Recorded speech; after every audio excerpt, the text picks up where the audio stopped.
قل يا أيها الناس إني رسول الله إليكم جميعا الذي له ملك السماوات والأرض لا إله إلا هو يحيي ويميت فآمنوا بالله ورسوله النبي الأمي الذي يؤمن بالله وكلماته واتبعوه لعلكم تهتدون قل يا أيها الناس إني رسول الله إليكم جميعا. Surely I am the apostle of Allah to you all.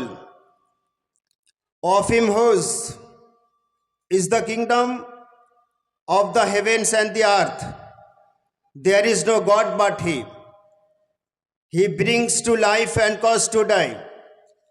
Therefore, believe in Allah and his apostle, the Ummi Prophet, who believes in Allah and his words and follow him so that he may walk in the right way.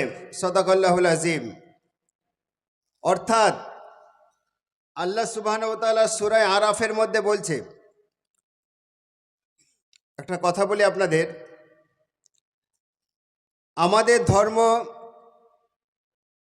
কি? আমাদের ধর্মের নাম কি? ইসলাম। আমরা মুসলমান, তাই না? আমাদের ধর্ম হচ্ছে ইসলাম। আচ্ছা, এই ইসলাম ধর্মটা বাংলায় না আরবিতে না ইংরেজিতে না সংস্কৃততে? আরবিতে, তাই না?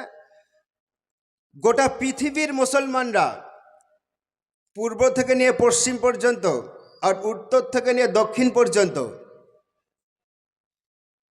যত মুসলমান আছে তারা কিন্তু নামাজ পড়ে নিজের মাতৃভাষায় নয়, আরবিতে। মাতৃভাষায় চলবে নামাজ? আমরা যে বাঙালি, আমরা বাংলায় কি সূরা কেরাতগুলো পড়ি, দোয়া দরুদগুলো না আরবিতে পড়ি? আরবিতে পড়ি। আচ্ছা, আমি যদি আপনাদের অনর্গল আরবি ভাষা বলি, যদি বাংলা ব্যাখ্যা না করি কেমন হবে? বুঝতে অসুবিধা হবে না? আপনারা বলবেন কি বক্তা এনেছো, সব আরবি বললো, বাংলায় বোঝালো না, কিছুই বুঝতে পারলাম না, ফালতু বক্তা। তো আমি বলতে চাইছি আপনাদের, আমি বক্তব্যের মধ্যে যেসব ভাষাগুলো ইউজ করব, ব্যবহার করব, খুব সুন্দর করে আপনাদের বাংলায় বোঝানোর চেষ্টা করব। আমি আরবি বললে বাংলায় বোঝাবো, ইংলিশ বললে বাংলায় বোঝাবো, সংস্কৃত বললে বাংলায় বোঝাবো, উর্দু বললে বাংলায় বোঝাবো, ফার্সি বললে বাংলায় বোঝাবো।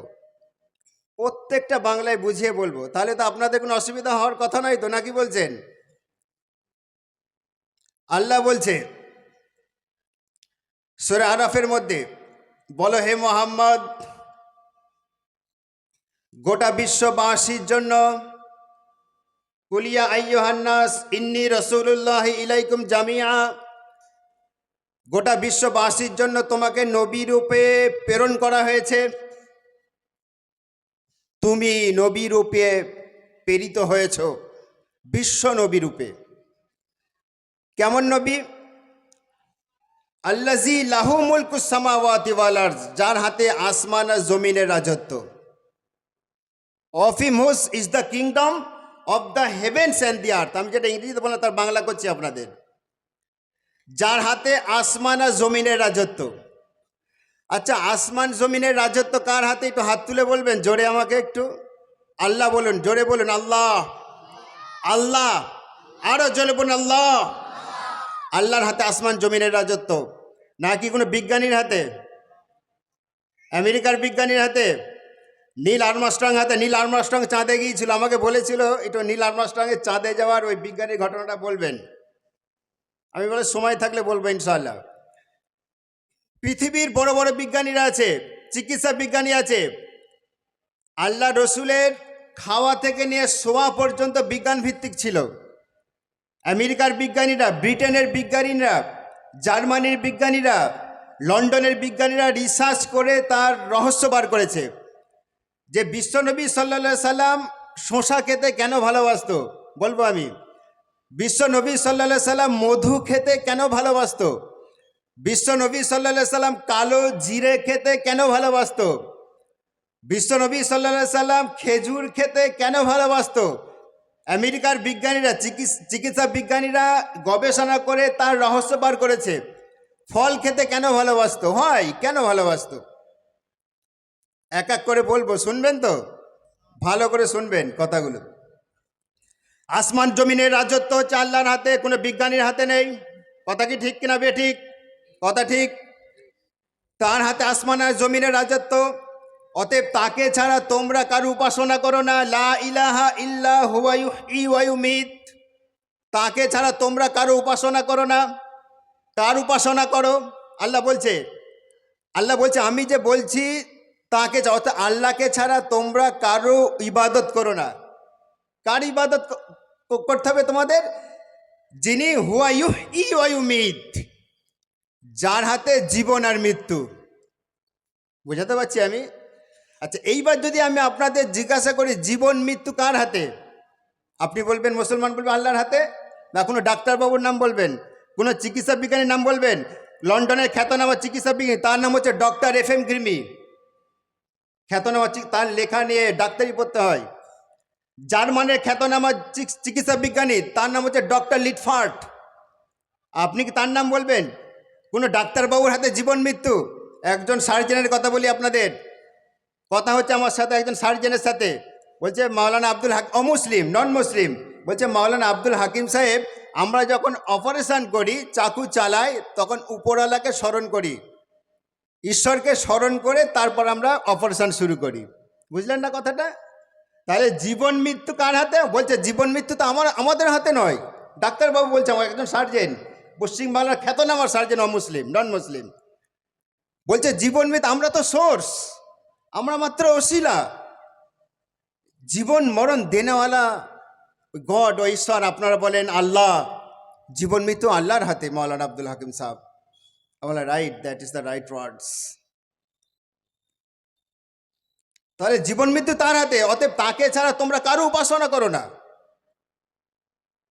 ইউহয়ি ওয়া ইউমীত ফাআমিনু বিল্লাহি ওয়া রাসূলিন নাবিয়্যিল উম্মিয়্যিল্লাযী ইউমিনু বিল্লাহ। আল্লাহ বলছে উম্মি নবীর ওপর তোমরা ঈমান নিয়ে আসো। আল্লাহ নবী উম্মি ছিল, উম্মিয়্যিল্লাযী ইউমিনু বিল্লাহ, তার উপর, উম্মি নবীর উপর তোমরা ঈমান নিয়ে আসো। তার কিতাবের প্রতি তোমরা ঈমান নিয়ে আসো। যারা আল্লাহর কিতাবের প্রতি ঈমান নিয়ে আসে, উম্মি নবীর প্রতি ঈমান নিয়ে আসে, তারাই সঠিক পথপ্রাপ্ত হবে। তাহতাদুন, সঠিক পথপ্রাপ্ত। তাহলে ইসলামটা হচ্ছে সঠিক জিনিস। কি বুঝলেন? কোরআনের দ্বারাতে ইসলাম সঠিক পথ। আমি একটা কনফারেন্সে, বুঝলেন, একজন নিউ মুসলিম, আপনার পাশ্চাত্য জগতের কনফারেন্সটা হচ্ছিল আপনার অমৃতসরে। একজন নতুন মুসলিম এসছে, অনেক এসেছিল, তার মধ্যে একজনের সাথে কথা হচ্ছে আমার, বুঝলেন। একটা মজার কথা বলি আপনাদের বলবো আমি কথাগুলো। আমরা তো লেখাপড়াতে অনেক পিছিয়ে আছি। যারা শিক্ষিত মানুষ, যারা ইন্টারনেটের সাথে যোগাযোগ রাখেন, পত্রিকার সাথে, সংবাদ মাধ্যমের সাথে যোগাযোগ রাখেন, তারা জানেন পাশ্চাত্য জগতে, ইউরোপ আমেরিকার বুকেতে কিভাবে প্রত্যেক দিন ব্যাপক হারে ইসলাম গ্রহণ করছে। আর যারা ইসলাম গ্রহণ করছে তারা কেউ মূর্খ মানুষ নয়, বড় বড় সব উচ্চশিক্ষিত মানুষ, হাই এডুকেটেড, ডাক্তার, ইঞ্জিনিয়ার, গবেষক, ইতিহাসবিদ, আপনার বিজ্ঞানী, আপনার দার্শনিক, এই রকম সব হাই এডুকেটেডরা ইসলামকে গ্রহণ করছে, এটা মনে রাখবেন। তো নিউ মুসলিমের সাথে দেখা হচ্ছে, তা আমাকে বলছে আই এম এ নিউ মুসলিম, আমি নতুন ইসলামকে গ্রহণ করেছি। সালাম কালাম মুসাফা হলো আমার সাথে, বলছে I am a new Muslim Abdul Hakim সাহেব। তা আমি বলছি why you embrace Islam, why, আপনি কেন ইসলামটা গ্রহণ করলেন? কি বললো জানেন আমাকে? শুনবেন? কথা বলে না? আমেরিকার নিউ মুসলিম বলছে, শুনুন, তার এই কথাটা পড়ে আজ অবাক হয়ে গিয়েছে একদম ইউরোপ আমেরিকা। এটা কিন্তু কোরআনের কথা। উনি বলছে Islam that is the right religion but most people do not know. Islam সঠিক ধর্ম, Islam that is the right religion, Islam সঠিক ধর্ম, কিন্তু অধিকাংশ মানুষ সেটা জানে না।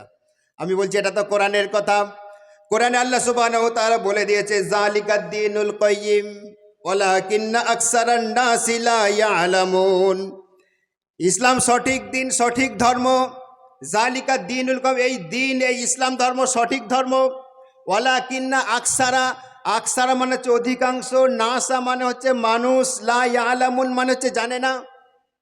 আমি যে এই কথা আপনি 1400 বছর আগে আল্লাহ বলে দিয়েছে যে Islam that is the right religion, but most people do not know. এটা 1400 বছর আগে বলে দিয়েছে। আপনি বিংশ শতাব্দীতে কেন বলছেন কথাটা? বলছে আল্লাহর কোরআনের কথা, এটা আল্লাহর কোরআন বলেছে। আমরা কিন্তু কোরআনের শিক্ষা থেকে অনেক পিছিয়ে আছি কি নেই? কোরআনের রিসার্চ থেকে, কোরআনের গবেষণা থেকে মুসলিম সমাজ পিছিয়ে আছে। অথচ সর্বপ্রথম কোরআনের আয়াত ছিল ইকরা বিসমি রাব্বিকাল্লাযী খলাক, ইকরা তুমি পড়ো। মনে নেই আপনাদের? আল্লাহ রসুলের জাবালে হিরাতে হজ করতে গিয়ে জাবালে নূরে যখন উঠছি কত কষ্ট হচ্ছে, উঠছে 1 ঘন্টা লাগলো উঠতে, যেখানে কোরআন এসেছে জিব্রাইল মারফত। আমি কোরআন নিয়ে সর্বপ্রথম আলোচনা করব বলেছি আপনাদের। তার আগে বলি যে আমরা মুসলমান কিন্তু কোরআনের শিক্ষা থেকে দূরে সরে আছি, হাদিসের শিক্ষা থেকেও দূরে সরে আছি, যার জন্য নামাজের সংখ্যা কম। ও তো জানে না আল্লাহ কি বলেছে। নামাজ যে কত বড় গুরুত্বপূর্ণ বিষয় ও জানেই না। জানলে তারপর তো বুঝতে পারতো নামাজ কি জিনিস। আমরা মুসলমান মানে কি? যদি বলি আপনাকে জিজ্ঞাসা করি আমি, আচ্ছা জালসা এসে কিছু তো শিখবেন তো, নাকি ডান কান্দে শুনবেন, বাম কান্দে বার করে চলে যাবেন, বিরিয়ানি খেয়ে চলে যাবেন? যদি আপনাকে বাড়িতে জিজ্ঞাসা করে আপনার বিবি কি শিখলে একটা কিছু বলো, বলে বিরিয়ানি খেয়ে আসলাম, ওই আব্দুল হাকিম সাহেব এসলো, ভগ ভগ করে বকলো, ডান কান্দে শুনলাম, বাম কান্দে বার করে দিয়ে বিরিয়ানি খেলে চলে আসলাম। এরকম হবে না কথাটা? তখন কিছু শিখবেন। যদি আপনার বিবি জিজ্ঞাসা করে বউ যে মুসলমান মানে কি শুনলে, আমি তো বাড়ি থেকে শুনলাম মুসলমান মানে আত্মসমর্পণকারী। কি বললাম? একটা তো শিখলেন আমার কাছ থেকে, না কি বলেন? আপনাকে জিজ্ঞাসা হলো মুসলমান মানে কি? মুসলমান আত্মসমর্পণকারী। কার কাছে আত্মসমর্পণ করি? আল্লাহর কাছে। কবার করি বলুন? 5 বার করি দিনের মধ্যে। আল্লাহ খুব ভালোবাসে আত্মসমর্পণ করনেওয়ালাকে। আল্লাহ বলে আমার কাছে সিজদা করছে, গোনা মাফ করে দিই। আল্লাহ, মানুষ অপরাধ করলে মাফ করতে চায় না, খুন করতে চায়। পৃথিবীতে বর্তমান ভারতের এমন পরিস্থিতি, দেশের খুন করবে, খুন করার নিদান দেওয়া হচ্ছে। অতএব ভারতীয় সংবিধানে এসে মন্ত্রী হয়েছে, আমি মানুষকে সংবিধান অনুযায়ী পরিচালনা করব, আমি নির্যাতন করব না, বিভেদ তৈরি করব না, এই শপথগুলো গ্রহণ করতে হয়েছিল। কিভাবে মুসলমানকে মারা হবে এই নিদান দেওয়া হচ্ছে এখন দেশের বুকেতে, আপনারা জানেন। তাহলে মুসলমান, আমি ওই লাইনে যাচ্ছি।